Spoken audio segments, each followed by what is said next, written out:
छी, अपने सबके मिथिला संस्कार पर स्वागत करै छी। की समाचार छै? अपने सब लगाए उपस्थित भेलहुँ जे होली कहिया अइ। देखियौ सब पाबनिके आब दू दू बेर कऽ दै छै। दोसरमे मिथिलाके होलीके की होइ छै जे परिक्रमा जे घूमै छै, परिक्रमा घूमि लेलक तकर बाद होली भेल।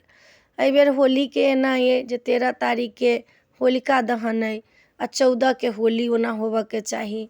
लेकिन अपना सबके मिथिलामे परिक्रमा घूमऽके बात रहै छै तऽ 14-15 दुनू होली मनाएत लोक। आब 14के मनाबो 15के मनाबो, लेकिन ओरिजिनल जे कहबै तऽ 14के होली छै। आब कते लोक कहतै परिक्रमा नहि घुमलै तऽ केना होली मनाउ, तऽ अपना सबके ओ 15 दिनके जे परिक्रमा होइ छै, जनक जीके परिक्रमा अंतगिरही जे होइ छै से लास्टमे होइ छनि। तऽ आब बाबाजी सब ई कऽ दै छै परिक्रमा नहि घूमल तऽ लोक होली नहि मनेलक। ताहि दुआरे 14-15 दुनू होली अइ, लेकिन होलिका दहन अहाँके 13 तारीखके। तऽ अपने सबके ई बता देलहुँ हँ।